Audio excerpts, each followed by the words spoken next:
PhD news में आपका इस्तकबाल है। मैं हूं आपके साथ आपका मेजबान रहीम अहमद खान। पंजाब, हरियाणा और दिल्ली की तमाम बड़ी खबरों पर डालेंगे नजर। आगाज हेडलाइंस के साथ करेंगे।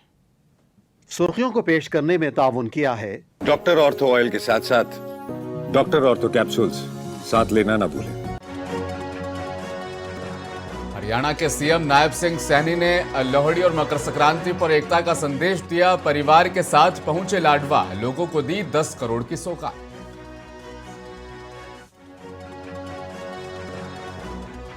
पंजाब सीएम ने विपक्षी दलों पर साधा निशाना, बोले बीजेपी धर्म के नाम पर बांट रही, कांग्रेस अकाली दल को भी घेरा। बठिंडा में नई लाइब्रेरी का किया इफ्तिताह। दिल्ली में देश का सबसे बड़ा बुक फेयर पहुंच रहे हैं किताब प्रेमी। भारतीय सेना का शौर्य पवेलियन लूट रहा दर्शकों का दिल।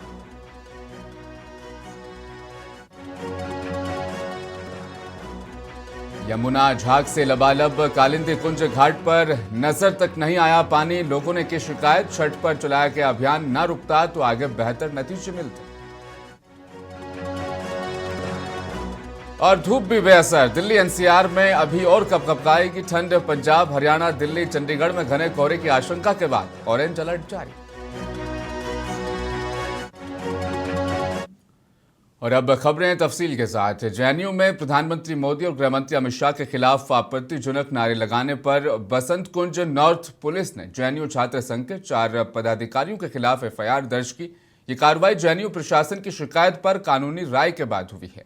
तो वहीं अब इस पूरे मामले पर दिल्ली के सीएम रेखा गुप्ता ने कहा, जेएनयू जैसी घटनाएं दुर्भाग्यपूर्ण और दुखद है। पढ़ाई करने वाले स्टूडेंट्स गलत नारे लगाते हैं और देश के खिलाफ बोलते हैं। मैं आज भारत के प्रत्येक युवा को इस युवा दिवस पे बहुत ढेर सारी बधाई देती हूँ, शुभकामनाएं देती हूँ और कहना चाहती हूँ कि युवाओं की ओर पूरा देश देख रहा है। अब इस देश को आगे बढ़ने में, इसको तरक्की की राह पे लेके जाने में युवाओं की एक बहुत महत्वपूर्ण भूमिका रहने वाली है। और आज इस कॉलेज परिसर से मैं ये भी कहना चाहती हूँ कि जिस तरीके से जेएनयू जैसी घटनाएं यहाँ पे होती है तो पूरा देश स्तब्ध रह जाता है कि जब दंगे के आरोपियों की जमानत की मांग की जाती है, जब आतंकियों का साथ दिया जाता है, तो पूरे देश को ये अफसोस होता है कि वो विद्यार्थी जो शिक्षा लेने के लिए विश्वविद्यालय में गए हैं वो कैसे अमर्यादित नारे लगाते हैं और राष्ट्र के खिलाफ बात करते हैं। मेरा सभी से निवेदन है, ये भारत भूमि, ये मातृभूमि हम सबकी है और हम सबको इकट्ठे मिल करके राष्ट्र हित में इकट्ठे चलना होगा और काम करना होगा। बाबा साहेब भीमराव अंबेडकर के नाम पर बने दिल्ली के स्कूलों का नाम बदलकर सीएम श्री स्कूल करने के विवाद में आम आदमी पार्टी का इल्जाम है कि बीजेपी सरकार ने यह नाम बदलकर बाबा साहेब अंबेडकर का अपमान किया है। तो वहीं आज इस मामले पर आप लीडर कुलदीप कुमार ने कहा, सीएम रेखा गुप्ता जो कहती हैं कि बाबा साहेब के नाम पर बने स्कूल का नाम बदलकर सीएम श्री इसलिए किया गया ताकि वहां पर काम हो सके। आपको ऐसी कौन सी मजबूरी थी जो बाबा साहेब के नाम पर काम करने से रोक रही थी? जय भीम, जय संविधान। साथियों, दिल्ली की मुख्यमंत्री रेखा गुप्ता जी ने अभी कुछ दिन पहले दिल्ली विधानसभा में एक बयान दिया और वो बयान था बाबा साहब अंबेडकर स्कूल ऑफ एक्सीलेंस जुड़ा हुआ। उन्होंने कहा कि हमने दिल्ली में जो बाबा साहब अंबेडकर स्कूल ऑफ एक्सीलेंस का नाम बदलकर सीएम श्री किया है, वो इसलिए किया है कि उस स्कूल की हालत बहुत खस्ता हाल थी उन स्कूलों की, इसलिए उसका नाम बदल के काम कराने के लिए सीएम श्री करना पड़ा। मेरा मुख्यमंत्री जी से सवाल है, मुख्यमंत्री जी, क्या बाबा साहब अंबेडकर के नाम पर बने स्कूल में काम नहीं हो सकता है? क्या कोई ऐसी बाधाएं आपको रोकती हैं कि सरकारी फंड आप बाबा साहब अंबेडकर के नाम के स्कूल में नहीं लगा सकते हैं? मेरा आपसे सवाल है, आखिर ये क्या मानसिकता है? क्या देश के गृह मंत्री अमित शाह जी ने या आरएसएस के प्रमुख मोहन भागवत जी ने आपको मना किया है कि आप बाबा साहब अंबेडकर के नाम से किसी भी चीज में सरकारी पैसा नहीं लगाएंगे? तो इसका मतलब अब ये माना जाए कि दिल्ली के अंदर जो भी चीजें बाबा साहब अंबेडकर के नाम से है, चाहे वो डॉक्टर बाबा साहब अंबेडकर हॉस्पिटल हो, चाहे वो डॉक्टर बाबा साहब अंबेडकर कॉलेज हो, चाहे वो बाबा साहब अम्बेडकर के नाम से दिल्ली में तमाम दलित बस्तियां हो, क्या आप वहां पर अब काम नहीं कराएंगे? क्या उनका राजधानी दिल्ली में आम आदमी पार्टी और बीजेपी के बीच जारी गुरु तेग बहादुर विवाद पर दिल्ली के मंत्री आशीष सूद ने कहा, फॉरेंसिक जांच केवल आधिकारिक तौर पर ही तो होगी या कुछ भी भेजकर जांच करवा ली जाएगी। उन्होंने अरविंद केजरीवाल से माफी मांगने की भी अपील की। मिश्रा जी ने जो वीडियो ट्वीट किया है और जब वहां पर चर्चा होने के बाद दोनों पक्षों ने ये तय करके, आम आदमी पार्टी के नेताओं ने ये तय करके विधानसभा अध्यक्ष को ये कहा कि इसको फॉरेंसिक जांच के लिए भेज दीजिए, उन दोनों की सहमति से वो फॉरेंसिक जांच के लिए गया। ये आम आदमी पार्टी का आफ्टर थॉट है, ये आम आदमी पार्टी की षड्यंत्रकारी नीति है। उन्हें मालूम है उनके नेता ने गलती की है, अब उसे मानने की जगह आफ्टर थॉट में नए नए षड्यंत्रों को रचने का काम वो कर रहे हैं। जब उनके खुद के नेताओं ने, दो नेता पक्ष के और दो विपक्ष के बैठकर विधानसभा अध्यक्ष के साथ उन्होंने इस बात की चर्चा कर ली और वहां भेज दिया, तो फिर कहां से सोशल मीडिया से किसने आधिकारिक रूप में फॉरेंसिक, तो जो यहां विधानसभा अध्यक्ष ने निकालकर आधिकारिक रूप से दी, उसी की तो जांच करिएगा, या कुछ भी उठाकर कुछ भी भेज के जांच करेंगे? ये सब विषय को भटकाने की बात है। अरविंद केजरीवाल और उसकी पूरी पार्टी को, उनकी पूरी पार्टी को माफी मांगनी चाहिए। मेरठ में 20 साल दलित महिला के अपहरण पर कांग्रेस के अनुसूचित जाति अध्यक्ष राजेंद्र पाल गौतम ने आज राजधानी दिल्ली में प्रेस कॉन्फ्रेंस की। उन्होंने कहा, अगर उत्तर प्रदेश सरकार विपक्षी नेताओं के बजाय अपराधियों पर ध्यान केंद्रित करे तो ऐसे अपराध नहीं होंगे। तक कि पुलिस जितनी एक्टिव दिखनी चाहिए वो नहीं दिखती। अभी आपने देखा होगा, 4 दिन पहले की बात है, लगभग 4 से 5 दिन पहले उत्तर प्रदेश के मेरठ जिले के सरधना थाने के तहत एक लड़की अपनी मां के साथ जंगल में जा रही थी काटने के लिए, और वहां लड़की को खुलेआम उठा लिया गया। मां जब अपनी बच्ची को बचाने के लिए आई तो उसको बलकटी से काटकर उसकी हत्या कर दी। और हम लोग जब वहां मिलने के लिए पीड़ित परिवार को सांत्वना देने के लिए परसों गए तो मेरठ टोल पर हमें रोक लिया गया और वहां एक डिप्टी एसपी ने हमें आके प्रॉमिस किया कि आधा घंटे के बाद हम आपको पीड़ित परिवार से मिलवा देंगे, अपने साथ लेके चलेंगे, आप हमें आधा घंटे का टाइम दीजिए। हम लोगों ने उनको आधा घंटे की बजाय पूरे 2 घंटे का टाइम दिया। फिर एसपी साहब आए, एडीएम साहब आए और उन्होंने कहा हम आपको नहीं जाने देंगे। उन्होंने पूरे क्षेत्र को छावनी बना दिया। यानी उत्तर प्रदेश की पुलिस इतनी ताकत अगर गुंडों को समय पे गिरफ्तार करने में और सजा दिलाने में लगाए, जितनी ताकत वो विपक्ष के लोगों को, पीड़ित परिवारों को सांत्वना देने जाने से रोकने पे लगाती है, तो मैं समझता हूं इस तरह के जुल्म हो ही ना। यहां तक कि पुलिस कांग्रेस महासचिव प्रियंका गांधी वाड्रा आज 54 साल की हो गई हैं। इस मौके पर उन्होंने पार्टी प्रमुख मल्लिकार्जुन खड़गे समेत कई नेताओं ने जन्मदिन की मुबारकबाद और शुभकामनाएं प्रियंका गांधी को दी है। खड़गे ने एक्स पर लिखा, एआईसीसी महासचिव और सांसद प्रियंका गांधी जी को जन्मदिन की हार्दिक शुभकामनाएं। मैं उनके अच्छे स्वास्थ्य, खुशी और उज्जवल भविष्य की कामनाएं करती हूं। उन्होंने आगे लिखा, उनकी करुणा और साहस, संविधान के प्रति उनकी अटूट प्रतिबद्धता और संसद के भीतर और बाहर दोनों जगह के लोगों के अधिकारों के लिए लड़ने वाली उनकी आवाज़ हर कांग्रेस कार्यकर्ताओं को प्रेरित करती है और आगे भी करती रहेगी। तो वहीं पार्टी के मीडिया और प्रचार विभाग के प्रमुख पवन खेड़ा ने उनकी तुलना शेरनी से की। उन्होंने एक्स पर लिखा, साहस से परिपूर्ण बेटी, विपरीत परिस्थितियों में अडिग रहने वाली बहन, असीम प्रेम से परिपूर्ण, विनम्रता और शालीनता से मार्गदर्शन करने वाली प्रियंका गांधी, उनको जन्मदिन की ढेर सारी शुभकामनाएं। दिल्ली के भारत मंडपम में चल रहे विश्व पुस्तक मेला यानी वर्ल्ड बुक फेयर 2026 में भारतीय सेना के शानदार थीम पवेलियन ने दर्शकों का दिल लूट लिया। भारतीय सैन्य इतिहास एट द आर 75 यानी 75 सालों के इतिहास पर एक थीम वहां पर तैयार की गई, जहां किताब प्रेमी पहुंचे और इस थीम की लहर में वो खुद डूबते नजर आए। अर्जुन टैंक, तेजस विमान और आईएनएस विक्रांत के मॉडल्स के बीच 500 से ज्यादा किताबें, परमवीर चक्र विजेताओं की कहानियां और डॉक्यूमेंट्री युवाओं को अपनी तरफ अट्रैक्ट कर रही थी। तो वहीं केंद्रीय शिक्षा मंत्री धर्मेंद्र प्रधान ने इसका उद्घाटन किया, जहां 1947 से ऑपरेशन सिंदूर तक की वीरता की झलक दिखाई गई। मैं पिछले 3 साल से लगातार आ रहा हूँ, तो ये मेरा एक तरह से फेवरेट प्लेस है। For the every year I am waiting for this event and I am come here. कैसा लग रहा है आपको? पिछले सालों से क्या अलग लग रहा है? पिछले साल से यहाँ पे अभी आर्मी का थीम यहाँ पे बेस है, तो यहाँ पे और आर्मी के रिलेटेड और भी ऑफिसर्स आए हैं और यहाँ पे काफी सारे थीम्स हैं, जैसे एयरक्राफ्ट हो गए, शिप्स हो गई, तो ये देख के बहुत अच्छा फील हो रहा है।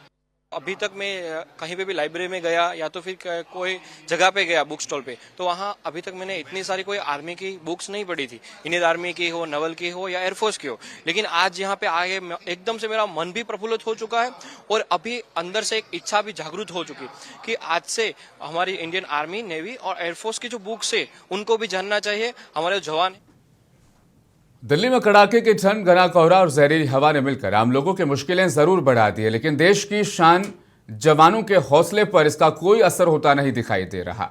राजधानी दिल्ली की तस्वीर हम आपको दिखा रहे हैं। वक्त सुबह का था और कर्तव्य पथ पर देशभक्ति का जज्बा जोश से लबरेज नजर आया, जब भारतीय सेना के जवान 26 जनवरी को होने वाली गणतंत्र दिवस परेड की रिहर्सल पूरे जोश और अनुशासन के साथ कर रहे थे। जवान कदम ताल मिलाते हुए कर्तव्य पथ पर उतरे। चारों ओर कोहरे की हल्की चादर और हवा में घुला प्रदूषण भी उनके उत्साह को टिका नहीं सका। जवानों के सधी हुई चाल और दमदार मौजूदगी ने कर्तव्य पथ को देशभक्ति के रंग में रंग दिया। आसपास जो लोग मौजूद थे वह भी यह दृश्य देखकर खुद में जोश भरता हुआ महसूस करते नजर आए।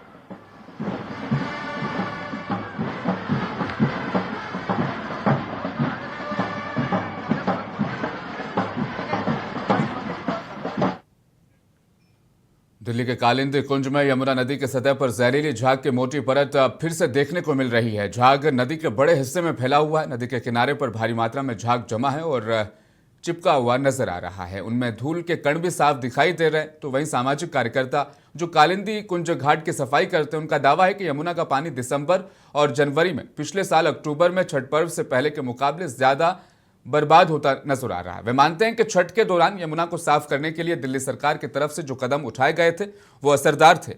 अगर उन कदमों को जारी रखा जाता तो आज ये बदहाली नहीं होती।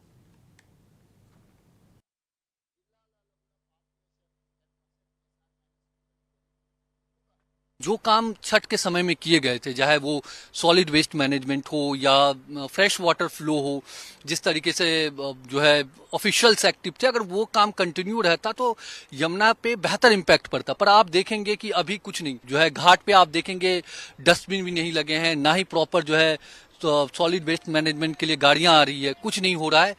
छठ के बाद सब कुछ बंद पड़ गया है। जैसे एनजीटी की गाइडलाइंस है कि आप कुछ भी कोई भी गंदगी नहीं डालेंगे, अगर डालते हैं तो आपके ऊपर जुर्माना होगा। लेकिन ये डॉक्यूमेंट्स पे है, पब्लिक सारी डॉक्यूमेंट्स नहीं पढ़ती। ज्यादातर पब्लिक जो इंडिया की है वो रिसर्च नहीं करती, वो नदी पर आती है, अपना काम करके चली जाती है पूजा पाठ। तो एटलीस्ट यहाँ पर एक जो बोर्ड है उसमें ये भी मेंशन हो कि नदी में कचरा डालना मना है और डालने पर ये जुर्माना आपको फेस करना पड़ेगा। इस पानी की क्वालिटी। आज युवा दिवस मनाया जा रहा है। राष्ट्रीय युवा दिवस भारत के युवाओं को प्रेरित करने का खास दिन है। हर साल 12 जनवरी को स्वामी विवेकानंद की जयंती के मौके पर युवा दिवस मनाया जाता है। हरियाणा के सीएम नायब सिंह सैनी ने स्वामी विवेकानंद की 164वीं जयंती पर उन्हें खिराज अकीदत पेश किया। मुख्यमंत्री ने स्वामी विवेकानंद की प्रतिमा पर माला पहनाई और राष्ट्रीय युवा दिवस पर प्रदेश के लोगों को मुबारकबाद दी। तो वहीं भाजपा के राष्ट्रीय कार्यकारी अध्यक्ष नितिन नवीन ने हरियाणा के सीएम नायब सिंह सैनी के साथ रोड शो भी किया।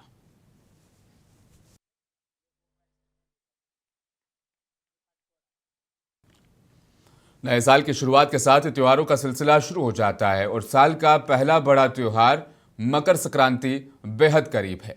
हरियाणा के सीएम नायब सिंह सैनी ने लोहड़ी और मकर संक्रांति के मौके पर कुरुक्षेत्र के लाडवा में आयोजित समारोह में हिस्सा लिया। कार्यक्रम में सीएम ने लाडवा हलके के लिए 10 करोड़ 42 लाख रुपए की सौगात भी दी।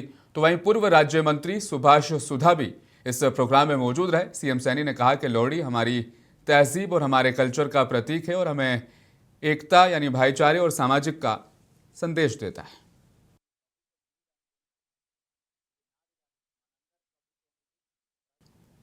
तो वहीं इससे पहले हरियाणा के सीएम नायब सिंह सैनी बीते दिन यानी रविवार को अपने पंजाब के दौरे पर थे। ऐतिहासिक गुरुद्वारा चरण कंवल साहिब माछीवाड़ा लुधियाना वो पहुंचे, वहां पर माथा टेका और गुरु साहिब का आशीर्वाद हरियाणा के सीएम नायब सिंह सैनी ने प्राप्त किया। सीएम ने मीडिया से बातचीत में कहा कि इस पवित्र स्थल पर आकर वे खुद को बेहद ज्यादा गौरवान्वित महसूस कर रहे हैं। एक ऐतिहासिक स्थान है जहां 10वें गुरु गोविंद सिंह जी ने आकर कठोर तपस्या की थी, देश और समाज को धर्म, साहस और मानवता की तालीम दी थी।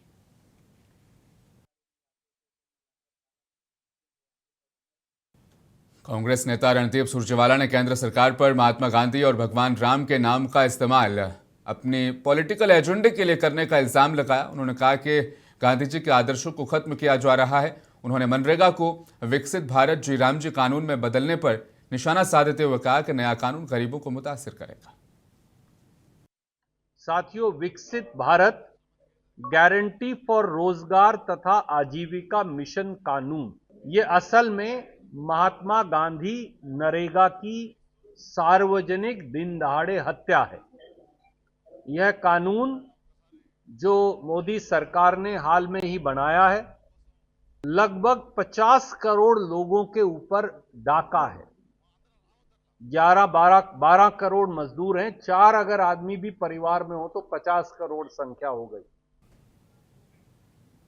देश के जाने माने रिबिल्डिंग और पर्यावरणविद विजय धस्माना ने अरावली में अवैध खनन रोकने के लिए हरियाणा प्रवर्तन ब्यूरो के अभियान को तेज करने की वकालत की।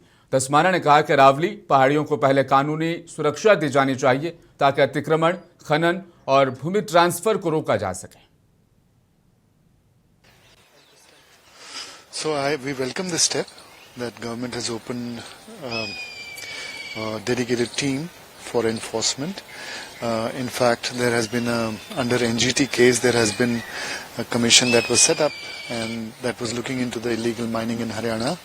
So there were reported several instances of illegal mining in several districts of Haryana.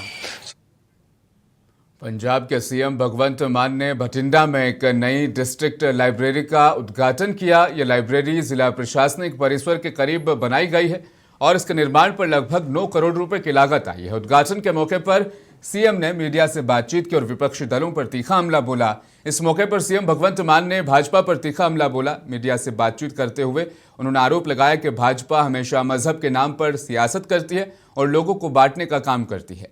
यहां पर सीएम मान ने स्टूडेंट्स से भी इंटरेक्शन किया है।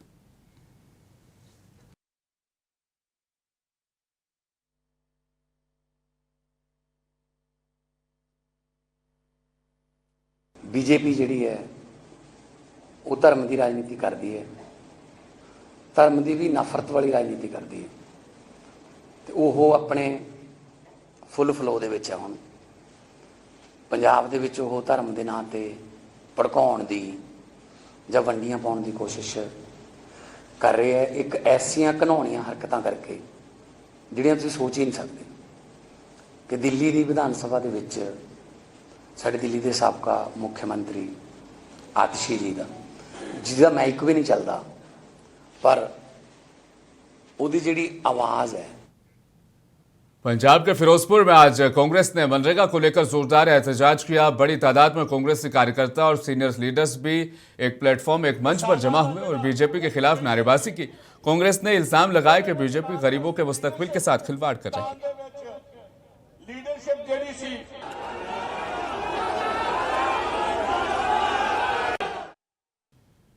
अमृतसर में आम आदमी पार्टी के सरपंच जरमल सिंह की हत्या के मामले में पंजाब पुलिस को बड़ी कामयाबी मिली है। डीजीपी ने बताया कि इस मामले में अब तक कुल 7 आरोपियों को गिरफ्तार किया जा चुका है। 4 जनवरी को जो वल्टोहा के फॉर्मर सरपंच जरमल सिंह की हत्या के प्रकरण में जो अमृतसर में हुआ था, इसमें टोटल हमने 7 अक्यूज पकड़े हैं। 2 अक्यूज जो मेन असेलेंट्स थे वो रायपुर छत्तीसगढ़ से पकड़े गए हैं। वो हमारी पुलिस पार्टी वहाँ पे छत्तीसगढ़ पुलिस की मदद से उनको नैप किया गया है।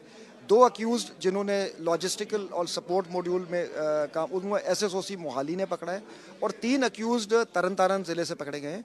ये मौसम विभाग ने पूर्वी और पश्चिमी पंजाब में गंभीर शीतलहर और घने कोहरे की संभावना को देखते हुए अलर्ट जारी कर दिया है। इसके साथ ही 7 ऐसे राज्य हिमाचल प्रदेश, उत्तराखंड, पंजाब, हरियाणा, दिल्ली, चंडीगढ़, उत्तर प्रदेश और बिहार में घने कोहरे की आशंका को देखते हुए ऑरेंज अलर्ट जारी कर दिया गया है। मौसम विभाग ने अपने ताज़ा पूर्वानुमान के मुताबिक ये चेतावनी दी है कि घने कोहरे का संकट अगले कुछ दिनों तक इन राज्यों में बना रहेगा। मौसम भवन के फोरकास्ट रिपोर्ट के मुताबिक पंजाब में 13 जनवरी तक कुछ इलाकों में सुबह के वक्त घना से बेहद ज्यादा कोहरा रहने की संभावना है।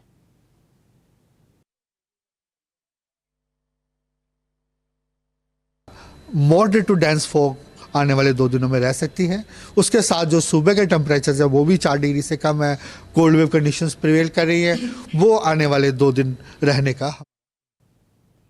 पंजाब और हरियाणा और दिल्ली की खबरों में फिलहाल बस इतना ही। मुझे दीजिए इजाजत। आप बने रहें मुंसिफ टीवी के साथ और देखिए अगला प्रोग्राम बड़ी खबर, जहां देश के सुलगते हुए मुद्दे पर बेबाक डिबेट यानी बहस की जाती है।